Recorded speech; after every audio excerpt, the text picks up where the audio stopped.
अगर आप ट्रेडिंग करते हैं तो एक बात तो आपको माननी होगी कि ट्रेडिंग इजी नहीं है। आप हंड्रेड्स ऑफ आवर्स की वीडियोस जाके यूट्यूब पे देखते होंगे ट्रेडिंग से रिलेटेड।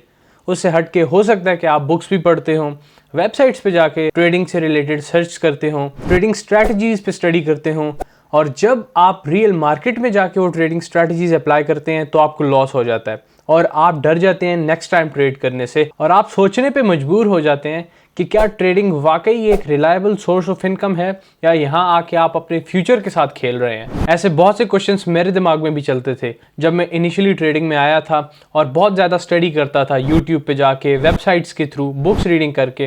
लेकिन जब रियल मार्केट में स्ट्रैटेजीज अप्लाई करता जाके तो हमेशा लॉस होता और मुझे इसकी वजह नहीं समझ आ रही थी। आज की वीडियो में मैं आपके सारे डाउट्स क्लियर कर दूंगा, आपको ऐसी ट्रेडिंग स्ट्रैटेजी बताऊंगा जिसको आपने प्रॉपरली अप्लाई किया, यानी जिस तरह मैं आपको समझाऊंगा अगर आप उसी तरह मार्केट में जाके उसको अप्लाई करते हैं तो यकीनन आप एक प्रॉफिटेबल ट्रेडर बनेंगे। विदाउट एनी फर्दर ड्यू जाते हैं स्क्रीन पे और देखते हैं कि स्ट्रैटेजी के थ्रू आप अपनी ट्रेडिंग जर्नी को किस तरह प्रॉफिटेबल कर सकते हैं। सबसे पहले आपने ट्रेडिंग व्यू वेबसाइट पे आ जाना है और यहाँ आने के बाद आपने पर्टिकुलर कॉइन को एनालाइज करना है या टोकन को जिसको आप ट्रेड करेंगे।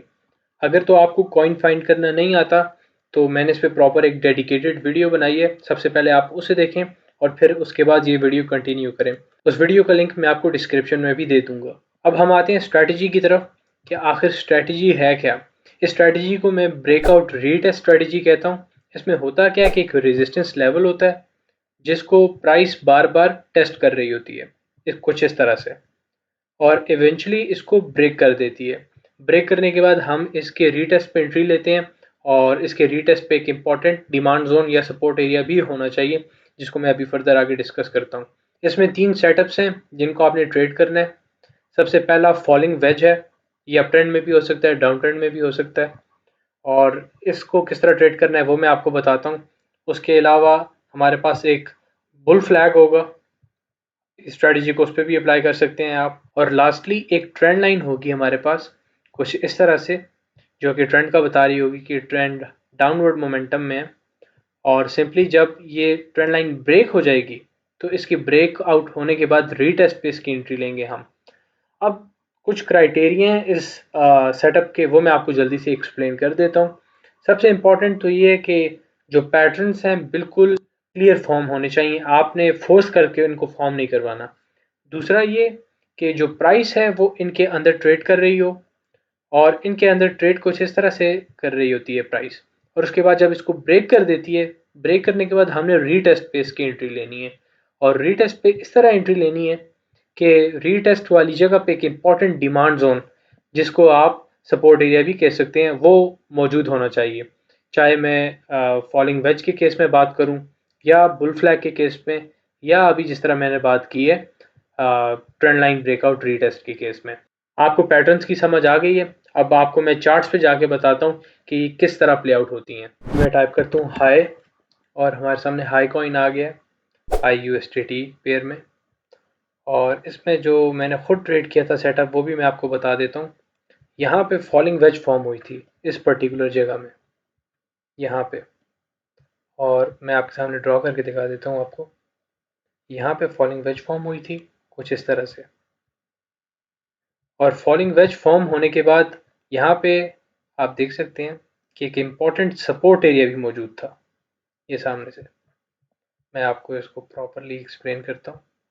आप ये देखें कि प्राइस डाउन ट्रेंड में थी, डाउन ट्रेंड में होने के बाद प्राइस ने एक फॉलिंग वेज फॉर्म करना शुरू कर दिया, और फॉलिंग वेज फॉर्म करने के बाद प्राइस इस तरह कुछ बिहेव करती रही और इवेंचुअली इसको ब्रेक कर दिया।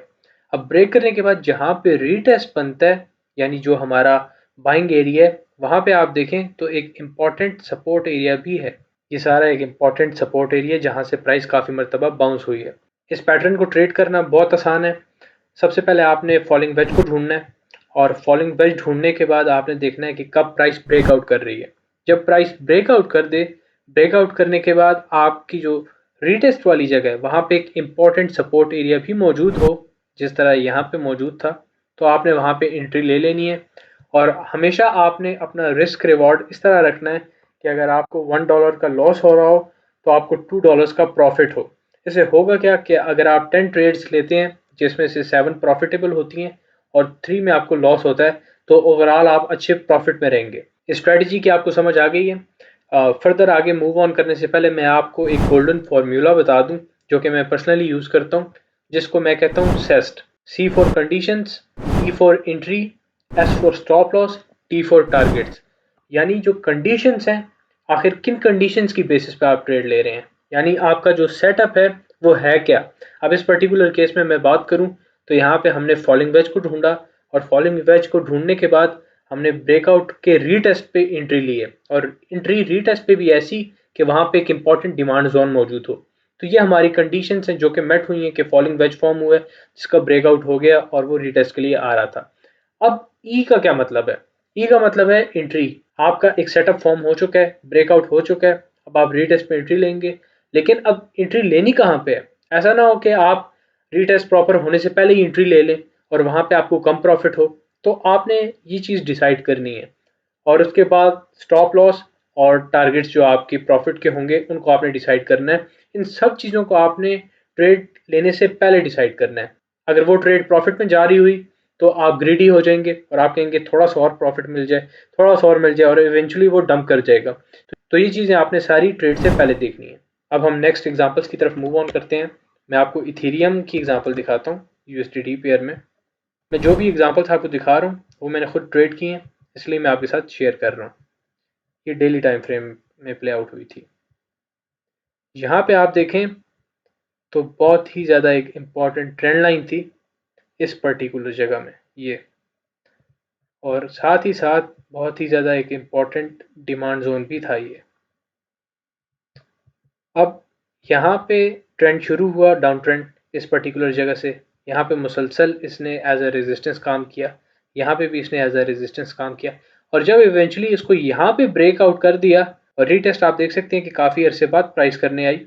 तो इस पर्टिकुलर जगह में यहाँ पे काफ़ी इंपॉर्टेंट डिमांड जोन था।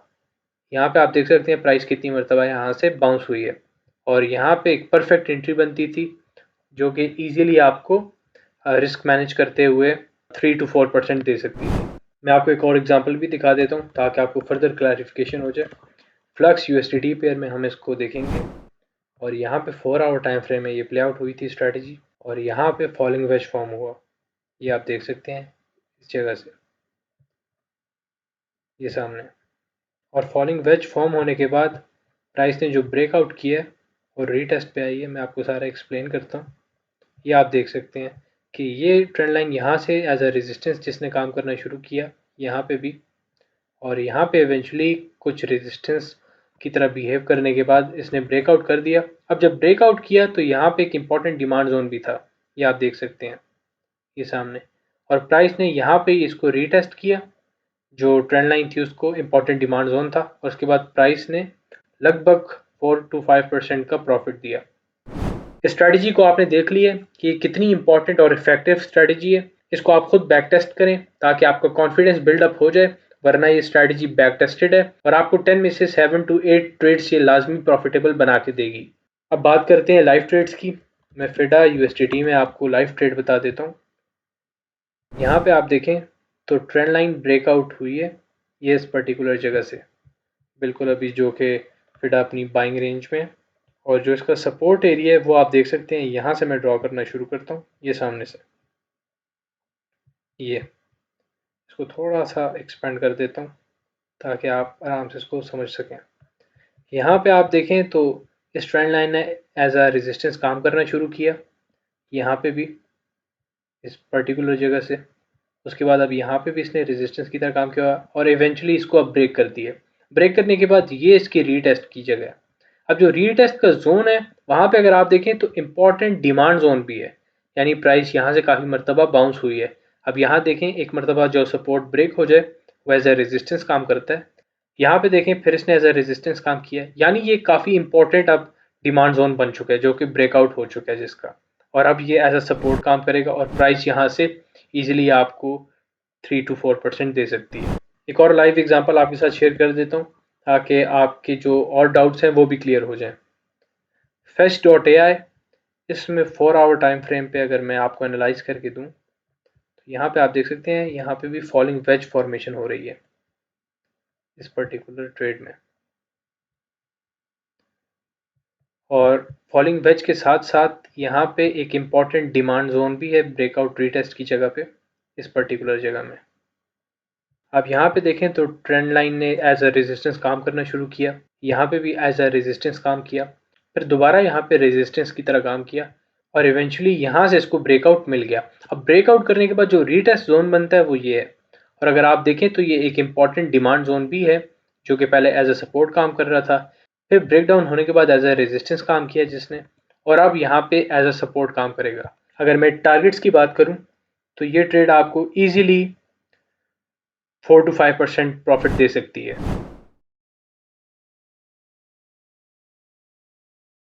उम्मीद है आपको वीडियो वैल्यूएबल लगी होगी।